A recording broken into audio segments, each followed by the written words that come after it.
సినిమాల్లోనే కాదు పొలిటికల్ గాను ట్రెండ్ సెట్ చేస్తున్నారు AP deputy CM Pawan Kalyan. Pithapuram అభివృద్ధిపై స్పెషల్ ఫోకస్ పెట్టిన ఆయన ఏకంగా అధికారుల పనితీరుపైనే సర్వే చేయిస్తూ ఉండడం హాట్ టాపిక్ గా మారింది.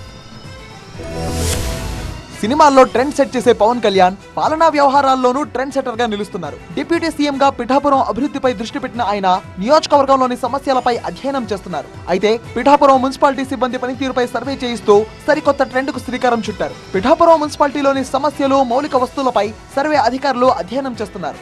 ఈ క్రమంలో పిఠాపురంలో అనేక సమస్యలు గుర్తించిన మున్సిపాలిటీ సిబ్బంది పనితీరుపై అసహనం వ్యక్తం చేశారు ఆయన. ఇక పిఠాపురం నియోజకవర్గాన్ని అన్ని విధాలా అభివృద్ధి చేసేలా వేగంగా అడుగులు వేస్తున్నారు డిప్యూటీ సీఎం పవన్ కళ్యాణ్. పిఠాపురం అభివృద్ధికి సంబంధించి అన్ని శాఖల అధికారులతో సమీక్ష నిర్వహించారు. అటు పార్టీ నేతలు, కార్యకర్తలతో ప్రత్యేకంగా సమావేశమై పిఠాపురం సమస్యలను అడిగి తెలుసుకుంటున్నారు. పిఠాపురంపై వరుసగా సమీక్షలు చేస్తూ అధికారులను ఉరుకులు పరుగులు పెట్టిస్తున్నారు పవన్ కళ్యాణ్. ప్రజా సంక్షేమం విషయంలో రాజీ పడకుండా ముందుకు వెళ్తున్నారు. ప్రతి విషయాన్ని ప్రజలకు అర్థమయ్యేలా కార్యక్రమాలు నిర్వహిస్తున్నారు. ఎప్పటికప్పుడు అధికారులను అప్రమత్తం చేస్తున్నారు. ఈ క్రమంలోనే జిల్లా హెడ్ క్వార్టర్స్ లో కలెక్టర్ చేపట్టే ప్రజా సమస్యల పరిష్కార వేదిక లాంటి కార్యక్రమానికి కూడా నెలలో 2 వారాలు పిఠాపురంలోనే ఏర్పాటు చేస్తున్నారు. మరోవైపు ప్లాస్టిక్ భూతంపై యుద్ధాన్ని ప్రకటించారు పవన్ కళ్యాణ్.